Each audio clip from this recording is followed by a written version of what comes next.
continuing forward. So I've just done the video of the tarot room here, and somebody's asked me about setting up an altar and meditation room, etc. Well, you can get my books on Amazon. This is the new look of Kundalini from Hell to Heaven, but the one we're taking this from today is Song of the Butterfly, Finding the Freedom Within. Okay, so I'll go ahead and read this part to you.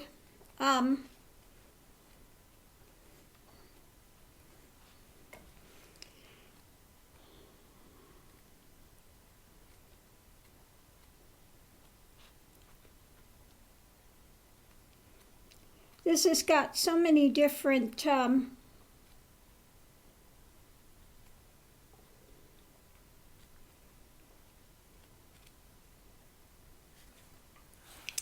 different topics in it.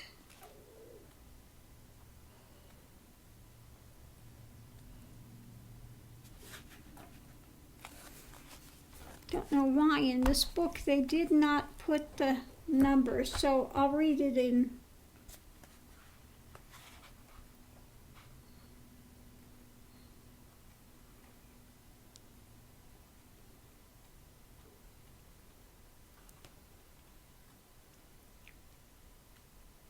the other one.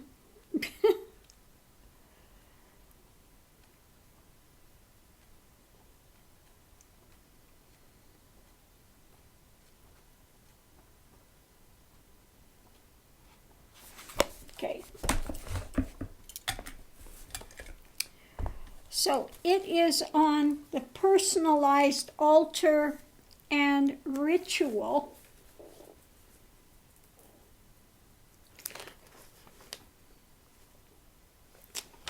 So I'm going to read that first, and then I'll read about what I've said, Introduction to the Art of Ritual.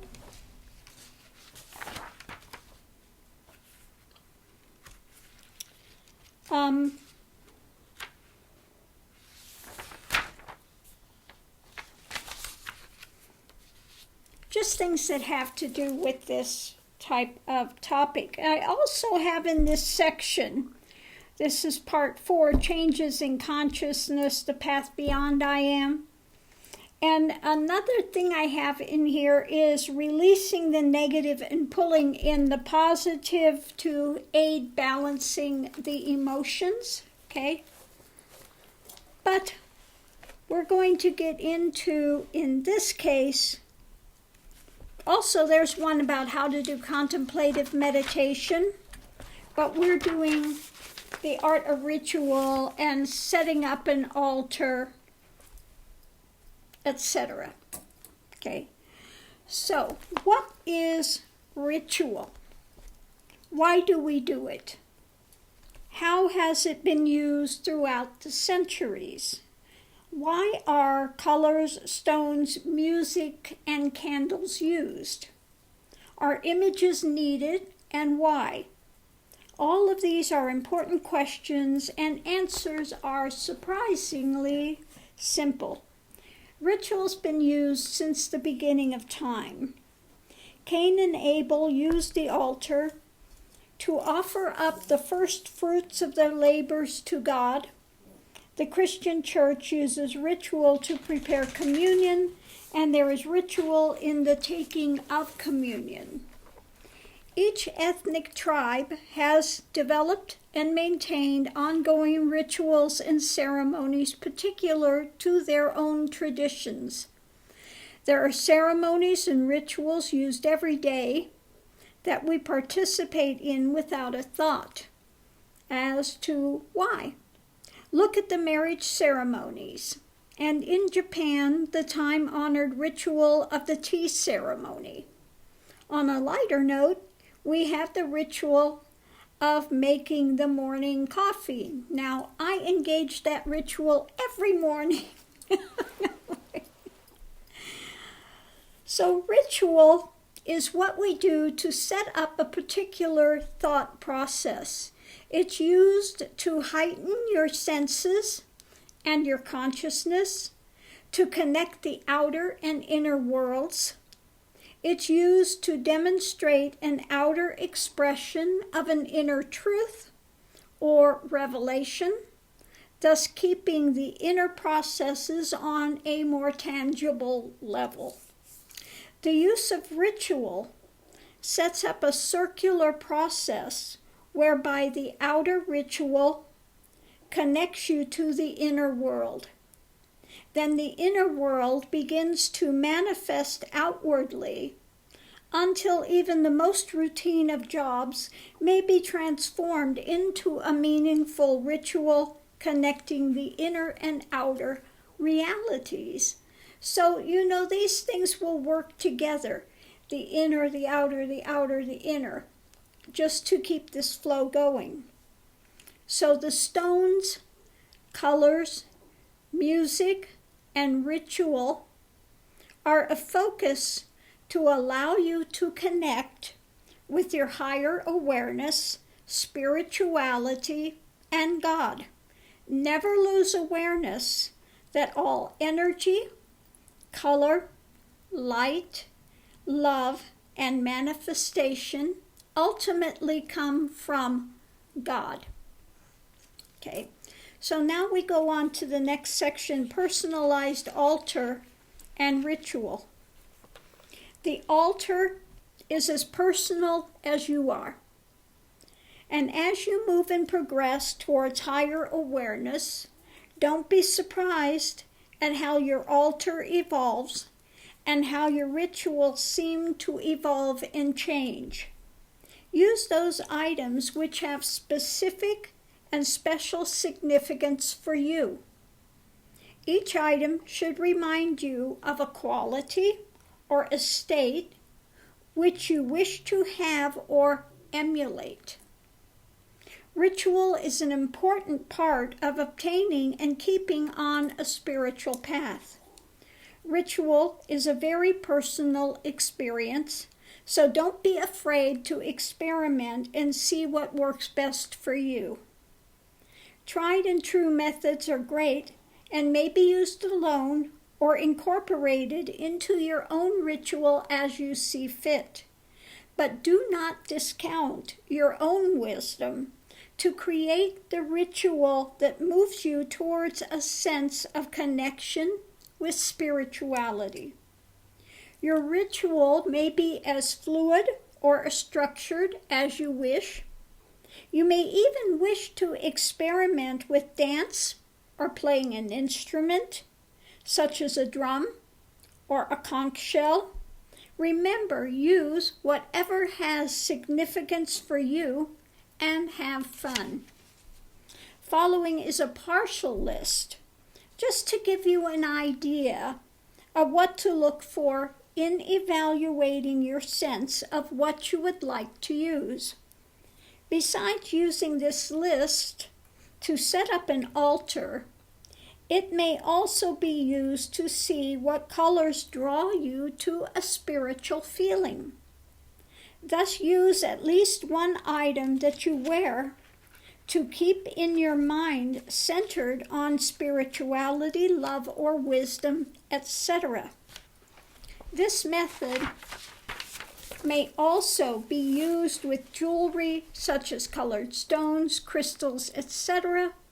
Don't forget about your workplace, a color, a stone, or a picture of a landscape that has a spiritual significance, whether it's desert, ocean waves, waterfalls, or even redwood forest. This can be a great mental refresher in a hectic day. Use the following lists and mark whatever things move your spirit and use them in creative ways. We go on to the next section, color, sense, spiritual images, etc.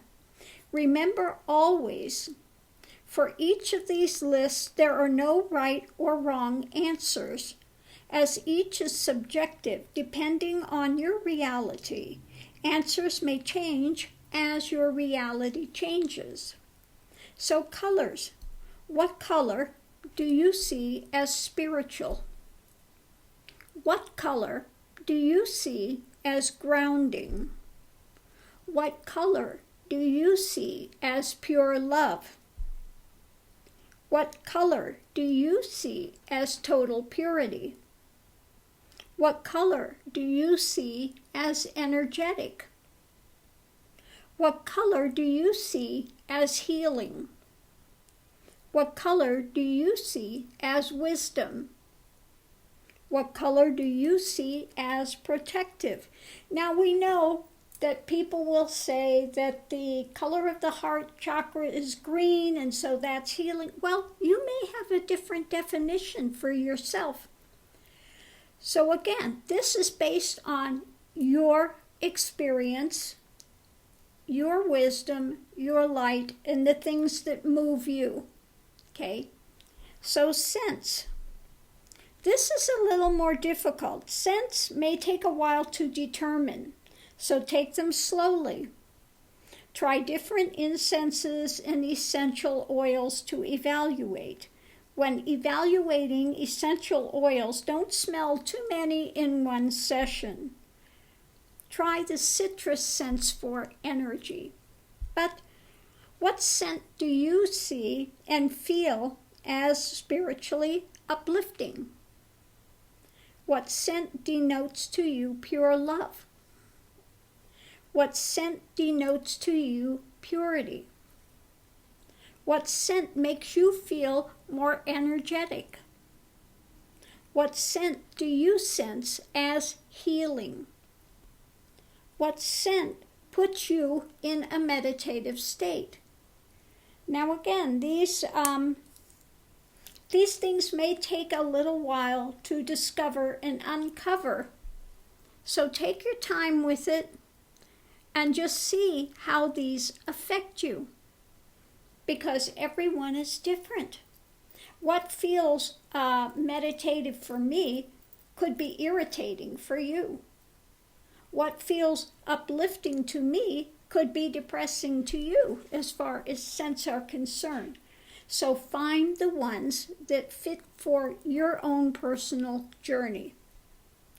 Spiritual images, next section. If traditional images are difficult for you to relate to at this time, then use someone that you hope to emulate.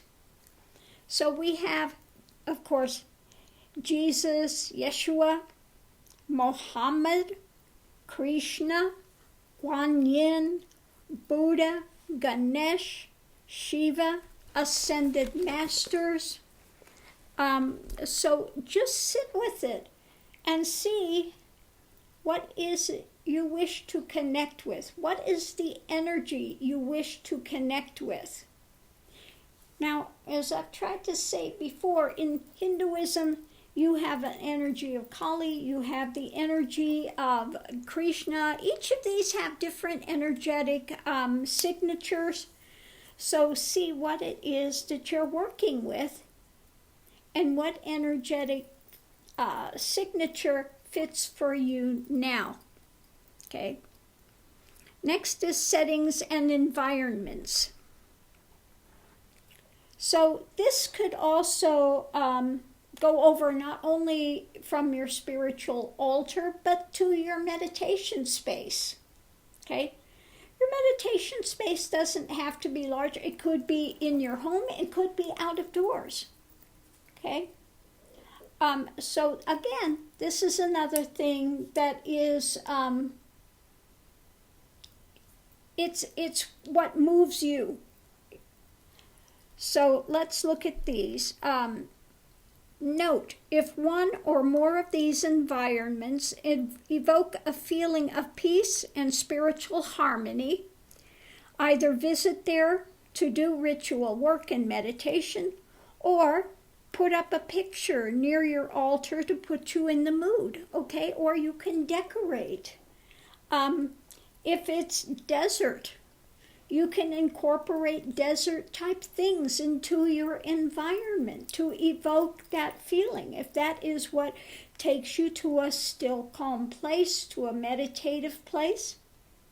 Meadows, bring in the flowers, okay? Forest, okay?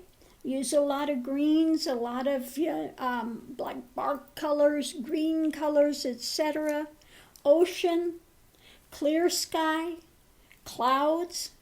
Is it sun? Or is it mountains? Is it rain? Is it thunder? Waterfalls? Lightning? Lake? River? Trees? Redwoods? Okay? So be creative with this. If thunder and rain, you can play thunder and rain type of a background. If that elevates you, if it makes you feel more ready for meditation, okay? Or like I said, if it's desert, you can bring elements of desert type of colors or environment, cactus, etc. So what is it that moves you into that feeling, into that spaciousness, into that expansion, into that quietude? So here are some items to consider. Drum, conch shell, gong, Tibetan bowls, bell chimes, gourds, rattle, rain stick, feathers, stones, candles, flowers, incense. Here's a note. You can use water to represent fluidity or stones for strength. Remember to be creative. This is to help you to work on changing your mindset to a more positive consciousness. Okay, so any of these things you can choose for your altar. Be creative, and in your room that you want to use your space for meditation. Maybe it's just a little corner of one room, or again, it could be going outside to an environment.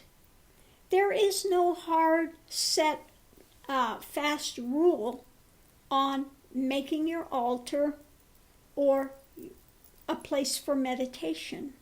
Okay? So, spirituality. Spirituality is seeing the oneness of creation, becoming aware of an inner peace, and allowing it to be manifest outwardly as your actions come into harmony with the ongoing, ever-flowing source of unconditional love. We are ever striving not to strive.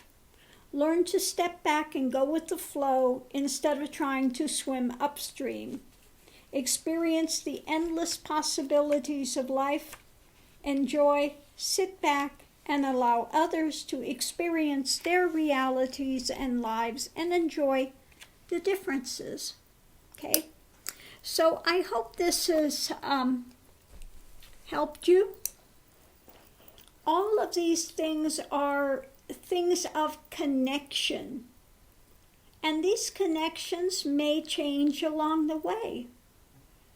It's like when you become a sadhvi, okay? And you go and you take your vows of celibacy, etc. And you're changed into the kavi, the orange. Yes, I was very heavy. Even though I've gained weight now, I'm not that heavy. Okay. But, you can see in the fire, Shiva standing there with the crescent moon and the veil, holding the veil and the animals around him. Yeah, this took place during my ceremony.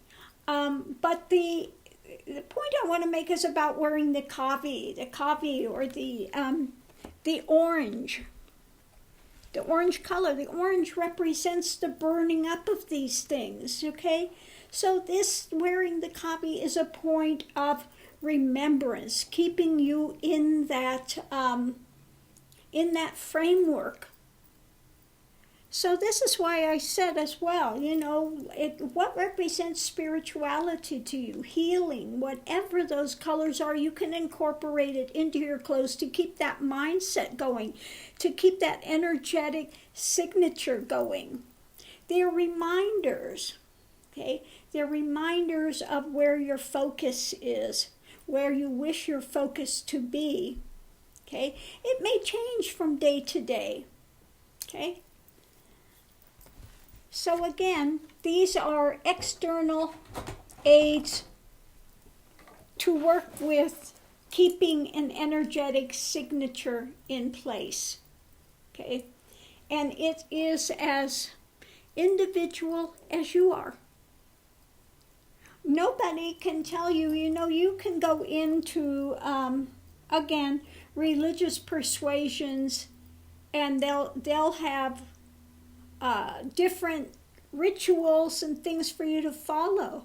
Well, it might be beneficial for you, and then again, it may not. It may not fit with your ideology or awareness, or so again, I hope that this video has helped you in just trying to figure out what works for you. Maybe you are more in alignment with Japanese, Chinese, Native American, Afrikaans.